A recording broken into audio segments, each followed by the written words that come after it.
well, thank you all for coming tonight. I know the nursing students were probably somehow manipulated into coming tonight, but I appreciate that you're filling some seats. All right, so for those of you who were here for the last Growing Healthier speaker series, where it was Love on a Leash, let me tell you, it was much fluffier, much more like loving, wonderful type of program. And today I have to talk about something pretty serious. So, but let's get started. So I'm going to talk about neonatal abstinence syndrome.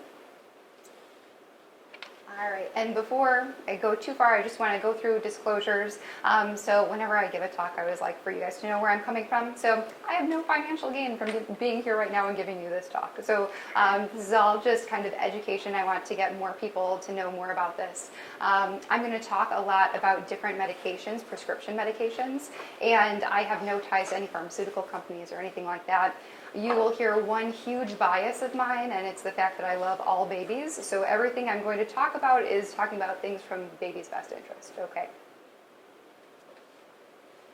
All right, so look at this guy, he's so cute. Okay, so if you can imagine, so I'm going to talk about an experience in the nursery after a baby is born. So have any of you guys had babies? You've been in the nursery, you've had babies? Okay, all right, so picture this guy, totally adorable. So you go through your delivery and everything goes smoothly. You have a healthy baby who comes out, and we do skin to skin here in our nursery, which is where the baby is right there directly on mom's chest, because mom's chest is the right temperature, so it keeps the baby calm. It actually stabilizes baby's blood sugars, so he's calm.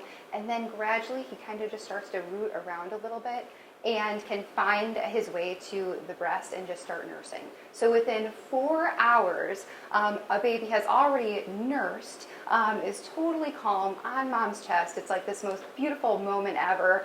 Dad's there, like everybody's just loving on this baby, and it's very peaceful and calm and natural and beautiful. And there are some things that can interrupt this process, and one big one is neonatal abstinence syndrome. So imagine a baby who looks like this, and then it kind of disrupts that picture completely. So this is a baby who is feeling terrible. Is this baby going to be really happy and cozy with mom right away? Is this baby going to feed really well right away? Probably not. And if you can imagine, mom's exhausted from just going through labor, and now the stress of, well, what am I doing wrong? Is there something wrong with me? Is there something wrong with my baby? And so I want to talk a little bit to you guys about what this is and why we need to do something about it, so that it's not just this, oh my gosh, I thought having a baby was such a great experience, and what happened? Okay, so neonatal abstinence syndrome, or neonatal withdrawal syndrome, is withdrawal. It's drug withdrawal that occurs in infants whose mothers have been using pain medications that are like opiate pain medications, or illicit drugs like heroin. And when the baby is born, the blood supply between mom and baby stops. And so the baby abruptly goes through withdrawal because they're no longer getting those medications or drugs that mom was getting. And so if you can imagine, drug withdrawal for an adult is a horrible process, and they are so sick and they're miserable. And usually that has to be like a guided process in a hospital or under some sort of medical supervision. And these babies are born and all of a sudden have to go through that right away, on top of just how hard it is to be a newborn. So what are opiates? Because I'm going to talk about opiates, opioids, those medications, and I want you guys to know exactly what I'm referring to. So the number one, so the illicit drug, like the illegal drug that's an opioid, is heroin. And that is, people can find it in the United States. It is a drug that is abused. And what's become a bigger problem in the last 10 to 15 years is actually the prescription medicines that are in like the same type of drug category. So these are your MS-Contin, morphine, Dilaudid, Oxycontin, oxycodone, Percocet, Tylenol number 3, Vicodin, Narco. So if you can imagine, have you guys ever had like your wisdom teeth out or something, or have any of you guys, if you can raise your hand and tell me, have any of you guys gotten a prescription for any of these medications before?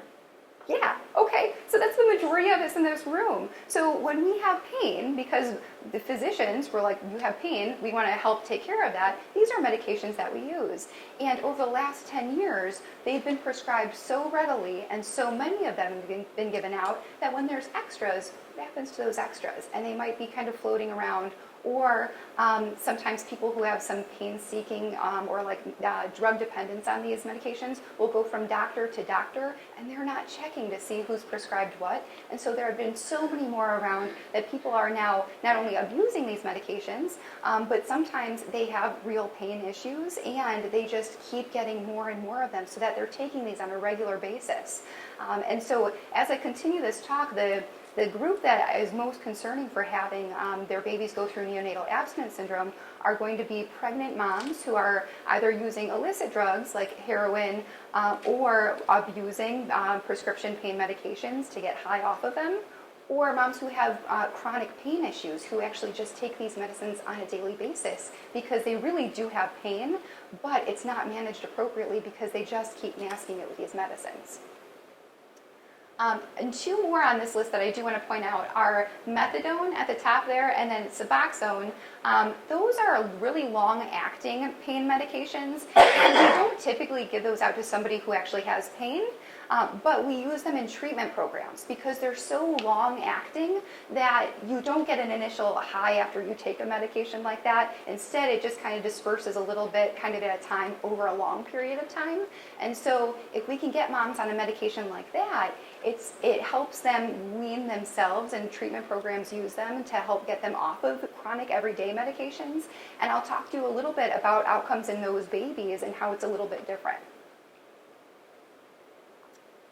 So I bring up a few other substances that can also contribute to neonatal abstinence syndrome, because notice we don't call it like neonatal like morphine withdrawal or neonatal heroin withdrawal. We just call it abstinence and general drug withdrawal, because a lot of moms who have chronic pain or who are abusing or using illicit drugs are probably using more than one. And so we find that nicotine or smoking cigarettes tends to go hand in hand with that, using cocaine if they've been using heroin or abusing other opiate prescription medications. And then two other important ones to keep in mind are antidepressants and anti-anxiety medications, because there are so many people who don't have access to different mental health services, where maybe they actually have anxiety or depression, and whatever it is, they just want to feel better, and so they can get different drugs easier than they can get in to see a psychiatrist. And sadly, they'll start medicating with these medicines because they get high, it feels better, it makes their anxiety or their depression better. And so we find that some of them are self-medicating. Some of them might still be on antidepressants or anxiety medicines, or just getting these from friends who have them. And so the biggest concern with neonatal abstinence syndrome is that it's often not just one drug, it's usually multiple, and then it's even harder to treat, and the symptoms are even worse at those times. Okay, so I've been talking a lot about pregnant women who are using these medications or using illicit drugs, but let me clarify. It is not that women get pregnant and they say, this is so horrible, I need to go medicate. Okay, so this is beyond pregnant women. It's just that this is happening with so many people that pregnant women are just a category that I'm focusing on, because that's who I interact with on a daily basis. And again, my bias is that I love babies. And so when I see these babies who are born, and being born is hard, and then we throw on drug withdrawal at the same time, that's where we're coming from. So that's the perspective of, that's why I'm focusing on this group to talk about. But throughout Illinois, there's a big problem. So this is like Chicago 5 News, and this is just their website. But the big headline on it was Illinois battles prescription pain pill epidemic. And underneath it, which is kind of hard for you guys to see, but it says state records show an average of 8 people in Illinois die from prescription drug overdoses, including pain pills, every week. 8 people a week. That's a lot of people. And oh, you know what? Bummer. I might not be able to click on this link. Let me see. I'm going to try. Oh, yes, I can. I found a mouse. Okay. All right. So this, nationwide, it's a problem. So I'm going to cdc.gov, which is just the Centers for Disease Control website. And I couldn't even put all this information. It was so good, I just had to show it to you guys. So I'm going to see if it'll pop up over here, which it's thinking. So we'll see. Maybe not. It seems questionable. Okay. How about, can I come back to that part at the end, and I'll show you what the CDC has to say? Okay. But needless to say, it was going to be impressive. But it talks about, cannot locate. All right, fine. Okay. But if you go to cdc.gov and you can search in there and you can look at drug overdose information, and it plots out 2013, 2014. It shows you how many people are dying from drug overdoses, state by state, what the increase was from 2013 to 2014, and it's everywhere, and it's really surprising. Like, you think it's not a problem, and then you look at those numbers and you're like, holy cow, I'm missing it. So I'll show you guys that at the end of the presentation. Okay. All right. So, and I alluded to this earlier, but things like Vicodin, OxyContin, Percocet, those all really came out in the 80s and 90s, but these are not new medicines by any means. So morphine was first really created in the early 1800s, and 1817, that's when it started to be used for pain medication. So if you guys have seen like Saving Private Ryan, all those, where you see like war stuff, and everybody uses morphine. So morphine's been around for a long time. But so it was initially started to be used in the early 1800s. 1875, there was the first case reported of neonatal withdrawal. So they saw a baby who mom was using those medications, and they said, I think this baby has withdrawal symptoms. 1875, so we'd already seen it. At that time, it was actually, they referred to it as congenital morphinism, probably because they knew that it was morphine that was in mom's system. 1875, heroin was created. Let's see, 1892, a series of 12 infants who had these withdrawal types of symptoms was documented. 9 out of the 12 died. They used paregoric. Does anybody know what that is? Have you ever heard of it? So it used to be, actually over the counter. It was not a prescription medication. It's like opium. So it's pretty it's a strong medication. They used to use it for like cough suppressants and things like that. It was actually over the counter until like 2011, which is kind of scary. But these types of medications, they're a cough suppressant, and they can decrease respiratory rate. So in 1892, you don't know how they were using that. You don't know if that's what contributed to the infant's mortality, or if that was just part of the withdrawal. Let's see, methadone was created in the 1930s and started to be used for treatment in the 60s. Suboxone was started in like 1990s. It was used in France and then got FDA approval here to be used for dependence in early 2000. But methadone withdrawal was documented in 71. Suboxone withdrawal was noted in 2001. And then, again, there's 1980s, 1990s when we see that the prescription medications that we give, like the pain medications that we can prescribe, started to really come out. And then between 2002 and 2012, we've just had this huge epidemic of neonatal abstinence syndrome. And a lot of that is not only like education of the moms, the family members, everybody who is being prescribed these medications, but also the physicians who are prescribing them. Because at this point, it's, why are we prescribing these medications to pregnant moms? We didn't know maybe that there were problems, that type of thing. So this is a problem that needs to be approached from everybody involved. So the physicians and the patients. All right, so how big of a problem is neonatal abstinence syndrome becoming? All right, so I apologize, this is wordy. But from 2000 to about 2012 in general, we had an increase of from like 1 to 5 per every 1,000 births of moms who were just using more opioid medications. And likewise, we increased from 1 per every 1,000 hospital births to 5 of how many had neonatal abstinence syndrome. So it goes hand in hand. It's a perfect increase in both places. We had, and just numbers-wise, that makes sense because here at CGH in the last year, we have on average maybe like 550 births, and we've seen at least like 3 cases where we've been monitoring these babies for those symptoms. So that fits with that like 6 per 1,000 births, not bad. In 2004, 7 babies for every 1,000 born got admitted to a neonatal ICU for their withdrawal symptoms. By 2013, 27 babies were admitted to neonatal ICUs for every 1,000 born for neonatal abstinence syndrome, and their length of stay there was like 13 to 19 days. You have a baby, instead of going home in 2 days, you get to go home, but your baby stays there for 2 to 3 weeks. So our regional neonatal ICU is in Rockford. So Rockford it's one of like the only like level 3 or neonatal ICUs in the area. And so they take babies from us when we need to transfer them, if they're like premature, if they're having any medical problems that they need higher care for. I believe Kishwaukee also does. It's just a huge region tends to pool into Rockford. And I can't tell you how many times we've had a premature baby who was born here who's doing fine, but they're premature and they need to go to a neonatal ICU. And we've tried to transfer to Rockford and they've been full because they have so many babies who are not only premature, but also so many babies who have been transferred in with withdrawal symptoms. And so then we actually have to divert those babies. They go to Chicago, they go to Peoria, they have to go somewhere else to a different NICU, and it's even further away from their families. And it's because it's becoming such a big deal now that our NICUs are full. So for our visual learners, same thing. So this is just our increasing neonatal abstinence rates. So from 2004, we maybe had 5 per every 1,000 admissions. And then by 2013, it looks like we have 25, 26 just per every 1,000. So keeps increasing.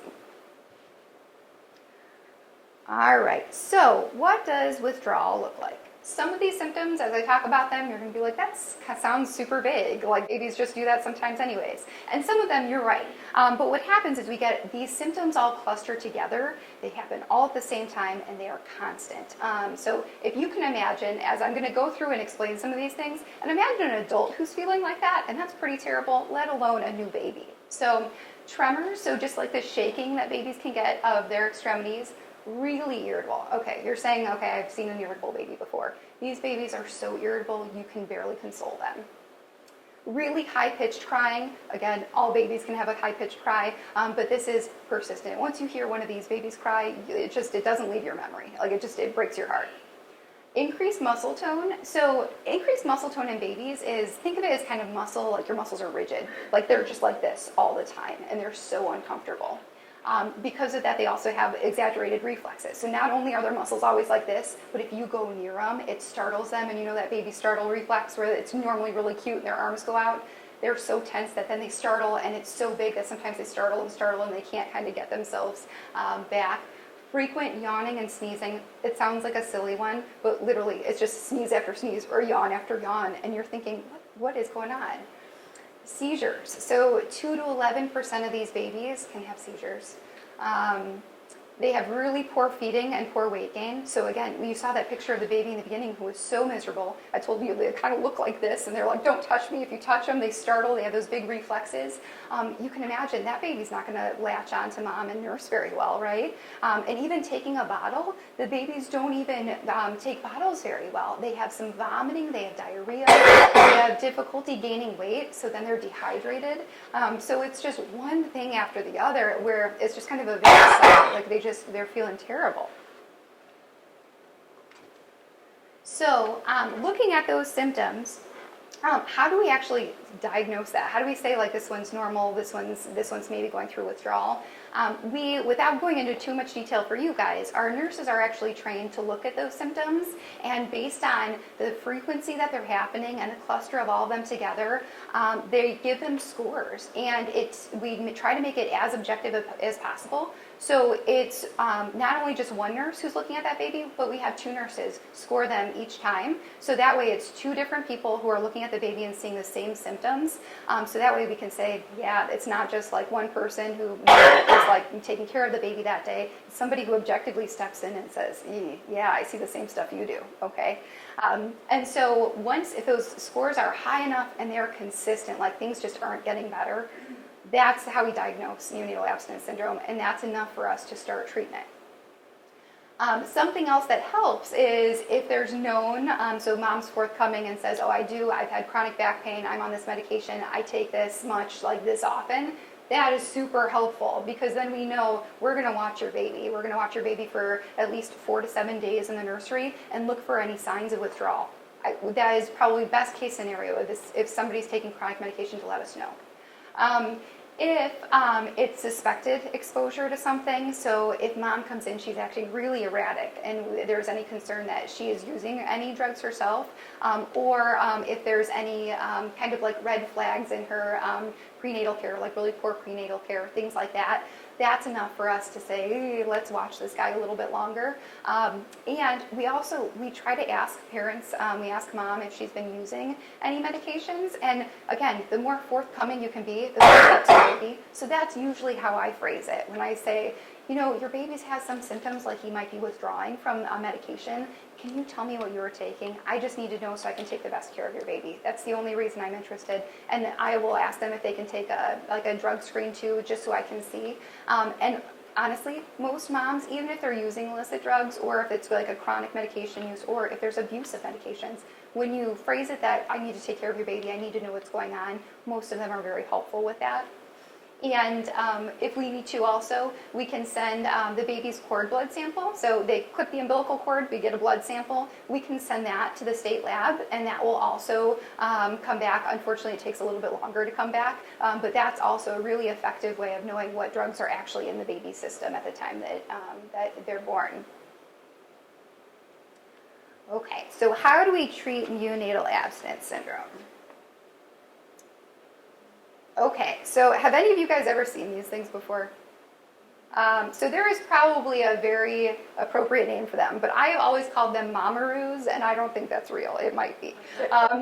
But the first thing that we do is, as a pediatrician, I am not somebody who jumps on, ooh, let's give you antibiotics, let's give you medications. So the first thing we like to do is there any environmental thing that we can do just to make them more comfortable? And if that works and we don't need to give medication, awesome. So our first line is really low stimulation in the nursery. So in like neonatal ICUs, they've got these things in there. So if you're ever in there and you see like a baby who's in there, don't bump into this, okay? You don't want to upset this baby. So what these are, they're kind of like, they're little chairs and they move in this little kind of like pendulum. Sometimes it can move in a circular motion and sometimes it vibrates a little bit. And it's just enough to just kind of comfort the baby really well. They're also very tightly swaddled, which protects them from any like irritation that they get on their skin and protects them from that exaggerated reflex because it kind of keeps their extremities kind of all wrapped up together really tight. They will also probably be in a darker corner of the nursery and in a quiet area. These babies don't get put near like a door or anything like that because again, the loud noise can really startle them and really make them very uncomfortable. So this is typically our first intervention. So depending on which study you look at, 40 to 90% of these infants eventually need medication as part of their treatment, unfortunately. So first line, and it depends on where you go, what medication they use first. Here, I'm comfortable using morphine, and I've used morphine to treat these babies. It's oral morphine. So what we do is we find a dose that we can give the baby and we monitor them for any side effects. So these medications can cause decreased respiratory rate in babies, so they kind of slow their breathing. If it was too much, it could actually stop their breathing, which is scary. So that's why these babies are monitored in the nursery when we first start these medicines. And they're really sedating. So we already have a baby who's not feeding well, and then we're going to make them really sleepy, so they're not going to wake up and feed very well. So these babies really do need to be monitored a little bit more closely. But we find a dose of the morphine that works. Sometimes the first dose isn't it. We start it and the baby still has those high scores where those symptoms are still there and we need to increase it. And then once we find a place where the scores have finally dropped and we have the baby in a low stim environment, we keep them there for probably at least 24 hours or so, and then we gradually start weaning. And we make sure that we wean slow enough that the symptoms don't shoot back up, so we're still following those same scores. And then finally, when the medication is gone, that's when we discharge these babies. So that's why babies stay in the nursery for 2 to 3 weeks, because not only do we have to find the right dose, we might not even be able to wean those medications each day. So it might take a really long time. 2 other medications that are used to treat neonatal abstinence syndrome are clonidine, so usually you get up to a certain level of morphine, and we can't go any higher because the baby's gonna, stop, have like a decreased respiratory rate or be too sedated, and so we need to add something else to help with the symptoms and get those scores and those symptoms down. And clonidine is actually, it's a blood pressure medication. That's how it's originally been used. And so if you can imagine, if they're needing something like that, they probably need a higher level of care. And so here, when I have babies who, if they needed something more than morphine, they would be transferred to a neonatal ICU. So they would go to Rockford's NICU. Phenobarbital is a seizure medication, and it doesn't have to be used only in babies who are having seizures as part of the withdrawal, but it's definitely being used in babies who are. But it can be used without that, just to take down some of those symptoms as well.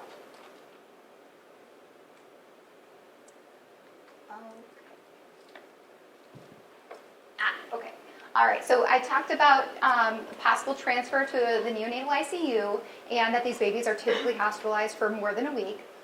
One other big thing to bring up is that DCFS does get notified when these babies are diagnosed. So again, these are moms who've had chronic pain medication use, or they're using illicit drugs, or things like that, where we have some suspicion. We see the baby actually clinically going through withdrawal, and if we're going to treat them, we need to notify DCFS, because unfortunately, we can talk to a mom and say, oh, okay, I understand that this was your chronic pain. Yes, you're getting these prescriptions from your doctor. That makes sense. But I don't have the ability to go back and then look and see, like, did mom actually get prescriptions from several doctors? Or were there any other, like, red flags of anything else going on in the past? And because we need somebody to check that out before these babies can be discharged home, that's why we notify DCFS. So best case scenario, and how I phrase it to moms is, if you are taking medication that is prescribed by your one physician and you are doing what's as directed, this shouldn't be a big deal. So they just stop in, they say, okay, this is your baby's diagnosis. Do you have all the resources that you need at home? And we make sure, again, that everything is fine.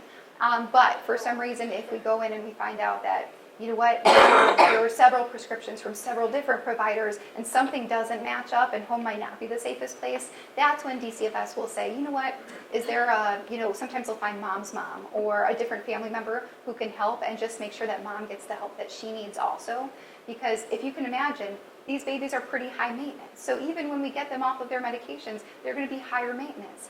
And we want to make sure that mom is coping well. Because if she's a mom who copes by using drugs or doing things like that, you give her a high maintenance baby and it's a recipe for disaster for both mom and the baby. All right, so another perspective to consider is, so typically when we have babies in the nursery and they're there for a couple of days, it's on average they're only there maybe 2 days, and it's about $3,500 of a hospital charge, right? So I mean, that's still, like, you have a baby, it's expensive. You have a baby who's hospitalized in a level 3, like, neonatal ICU for 16 days. The average charge is $66,000. So huge. It's a huge medical cost. And I already told you guys, Rockford has a ton of babies in their NICU who are probably hospitalized about this long. That's the type of bills that are coming out of Rockford's NICU.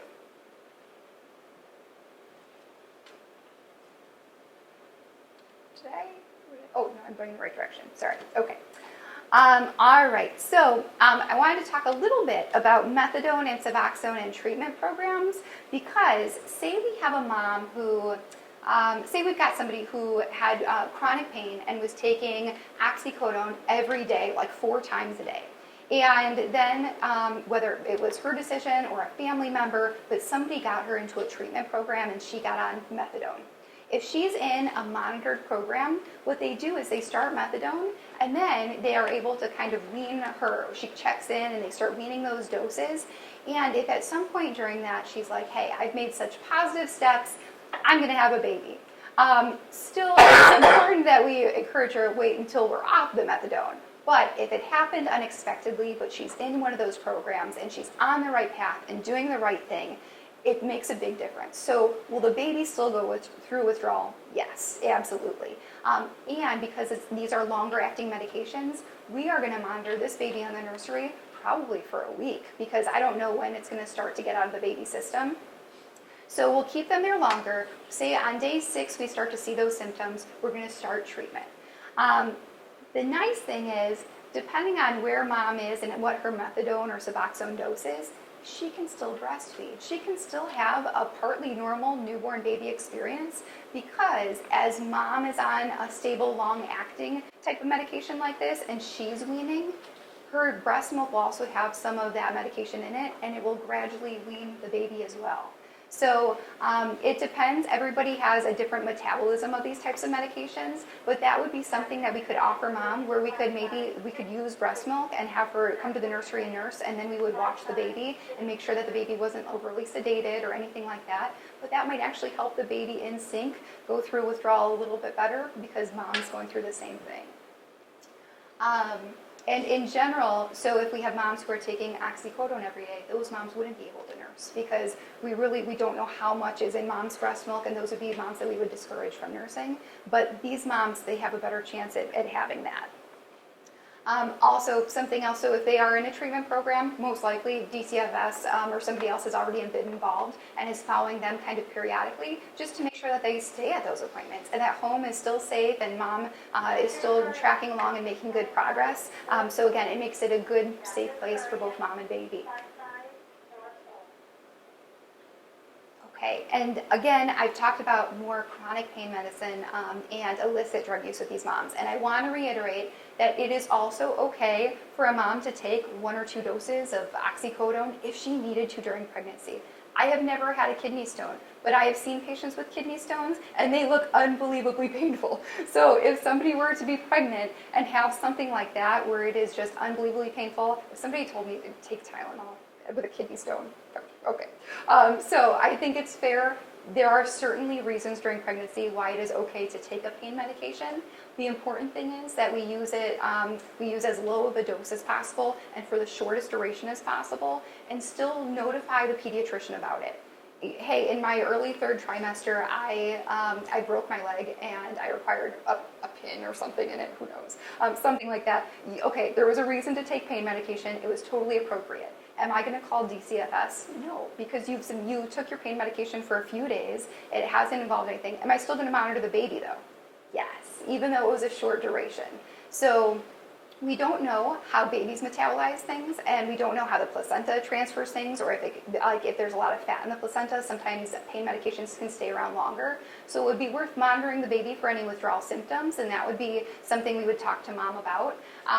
But baby's less likely to go through withdrawal. And again, it's more just about mom kind of being in, having a good conversation with the pediatrician and letting us know kind of what to look for. Okay, so we talked about some of the short-term things. So babies are in the hospital longer, way more expensive. These babies get really low stimulation in the nursery, like nobody interacts with them, which is really sad, but it's better for them to kind of help them through their withdrawal. They're going to be on medications, they're going to have some poor weight gain and growth, and it's not the most ideal situation.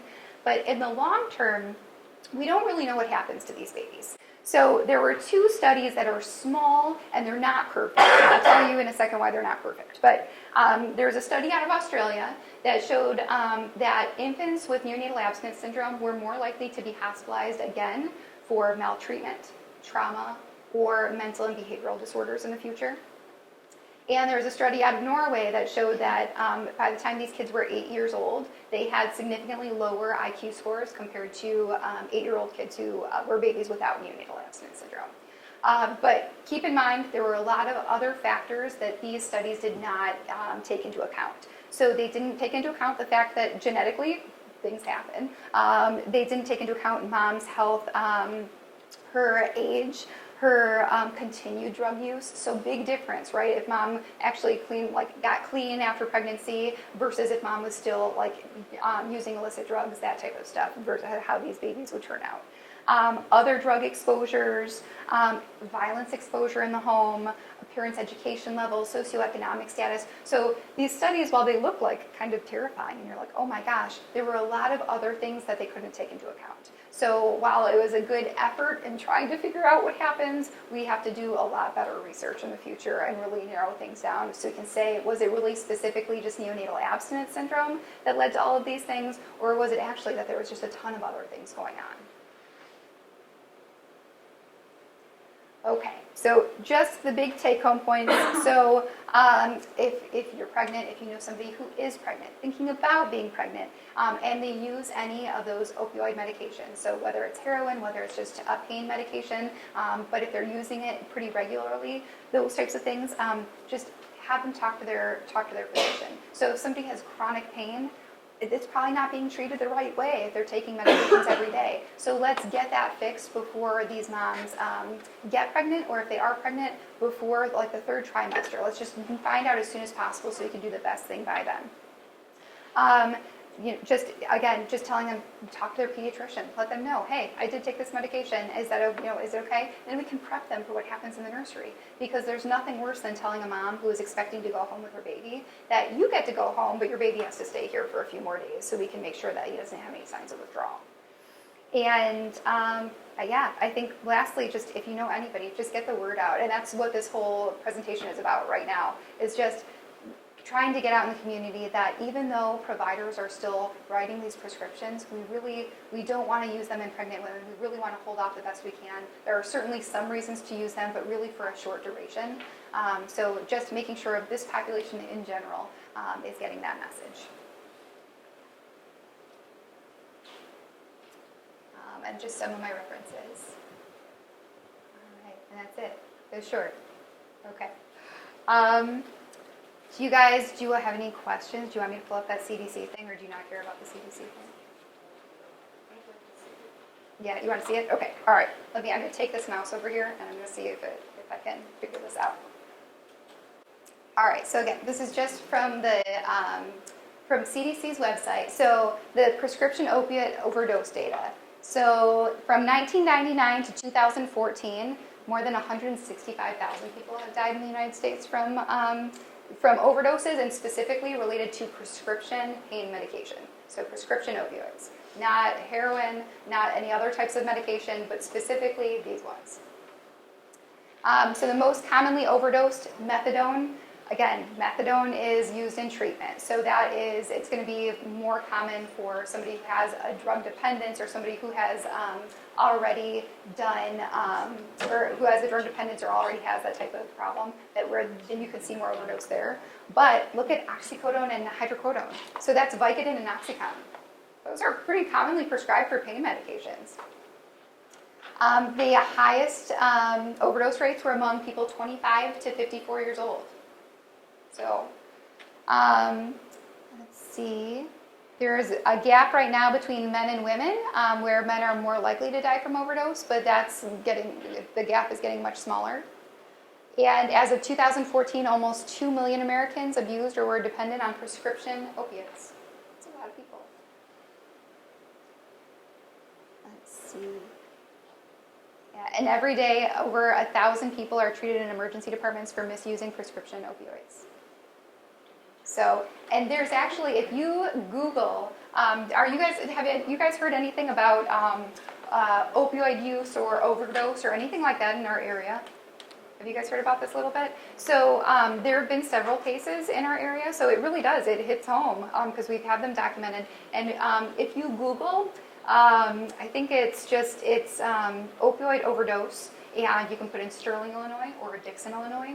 And what pops up is that there was an article about having Narcan available, which Narcan is the medication that reverses an opioid overdose, like an acute opioid overdose, and it reverses it immediately. So you see people who they stop breathing because they've taken too much medication, and if you get to them fast enough and you can give them that, it completely reverses it, and you literally see them wake up and take a breath and look around. They feel miserable because that was really sudden onset withdrawal, and it doesn't last very long. But there are a lot of programs. Illinois has a program, and throughout the United States they're trying to get more of them, but to make that readily available just on the street so that people can have it, because these overdoses are happening frequently enough where it's better just that somebody can say, oh hey, I have this. If they're using these drugs, we may as well get the antidote out there type of thing.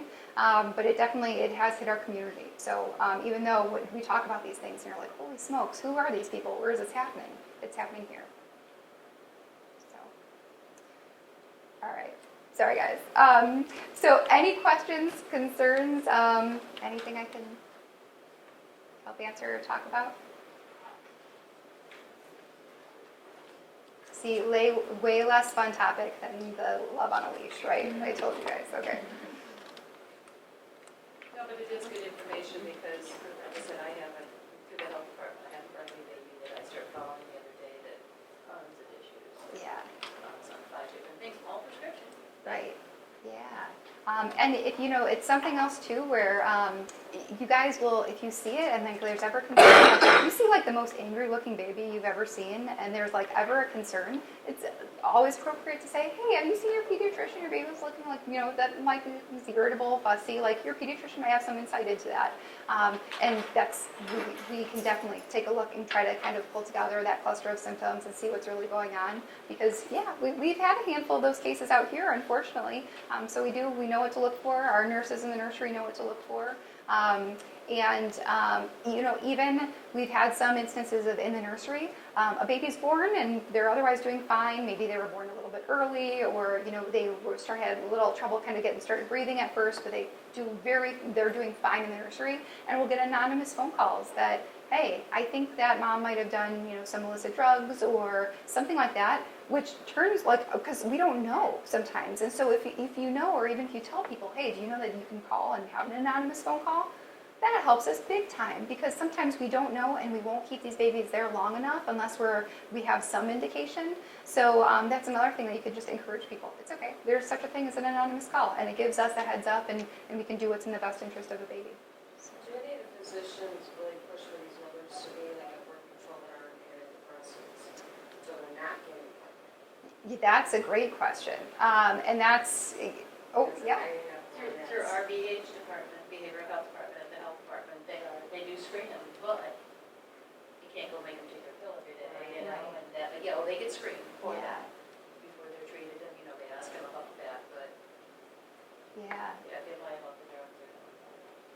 So moving on, like a lot of the antidepressant, anxiety medications, physicians are really pushing, hey, let me get pregnant while you're on those. Right. Yeah, it's a great question, and I think you know, so much of it I always see from one end. I'm like, oh hey, you had your baby, and I'm not there in the forefront of it, but it's a big deal because again, we need to talk to the providers who are seeing pregnant women or just women of a reproductive age, and making sure like we need to talk about family planning right away, and say, hey, is this in your plans? What do you mean it's kind of sort of like, let's sort that out. Make sure that they have access to birth control because that's important depending on what type of mental health things are going on, their other medication use, their pain problems, things like that. So absolutely, and it's, again, this is more of like we're trying to get the public more aware, but as physicians too, there is a lot right now, a very big push to really minimize pain, the prescription of opioid medications in general. So again, there are specific reasons, orthopedics, you had like a big surgery, you know, something else, there's certainly reasons out there. But I think everybody from our ER physicians to our OBs to our family medicine providers, everybody is trying to be very cautious of who we are prescribing these medications to, because it has become a huge epidemic in the last 10, 12 years. And they make them take a pregnancy test before they prescribe it to them too. That's a good point. Yeah, I don't know if any of them do that, but yeah, that would definitely be something to bring up. Yeah. What's your opinion on all the anxiety and the antidepressants and pregnancy and that? Because we've had so many of them coming through that we're working with that, you know, they're on so many medications, and they say, oh yeah, the doctor's aware of it, you know, and I can't go off them and that, but Yeah. they're scary. Yeah. So in this area, unfortunately, we don't have great access to mental health care. And I think, so one of the biggest things is I would love to have more community support, and like, even I tried to do like a breastfeeding support group here at CGH, and I think even something bigger than that is a prenatal support group.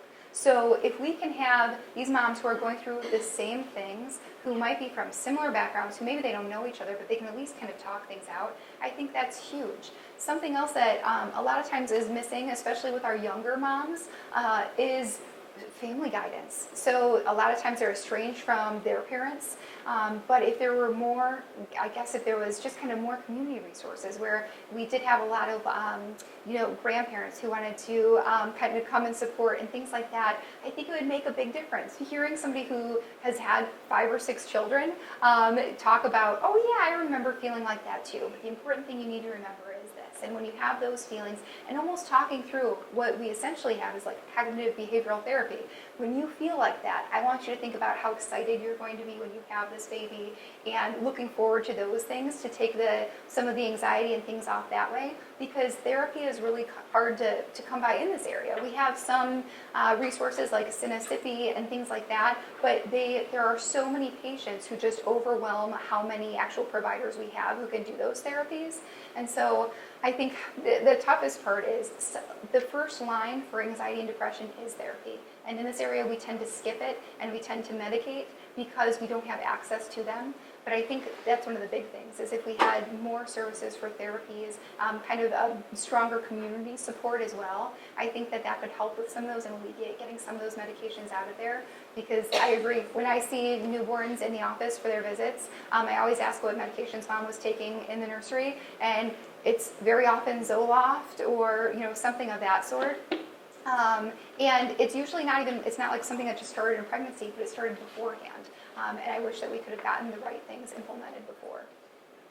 There are a lot of good resources in our area, but the problem we have is the ones that need it the most don't accept it. These ladies from Healthy Families here, Yeah. that's what they do too. Okay. And the churches are getting stronger in this area, working in a lot of that too. Yeah. And Helping Hands, the Church of the Nazarene, Irene, who is Whitley now, is associate pastor there, and they have really expanded their services to make it a more comprehensive program with the support for the moms, the families, the whole thing they're looking at. So if you don't have any of her pamphlets, you need to get some. Yes, and actually Irene just emailed me the other day, so I will get back to her. Yes, okay, Because they've got a perfect. very big comprehensive program now that they're looking at, not just, walk in this day, this. They're trying to work with these families one-on-one with support people in the community long-term. So Very good. That's a Awesome. positive thing, looking in the direction. Yes, and I did not mean to undermine any of you all back there when I was saying that. Again, I only see the babies, and so I don't know a lot of the resources that are available to the moms. So I appreciate everything that you guys are doing. I'm glad that you're out there.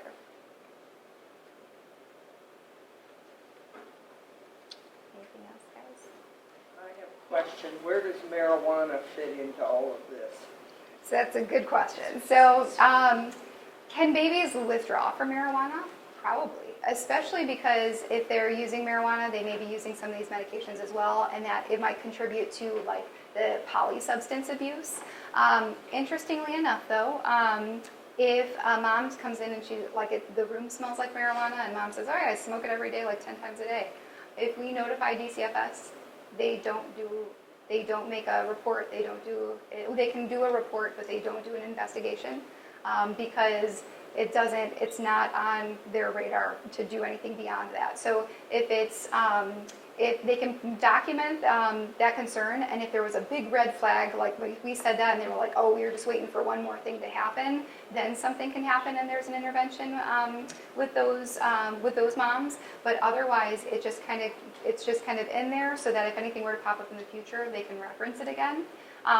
But they don't get as involved as they would in a case where it was a different illicit drug that was being used.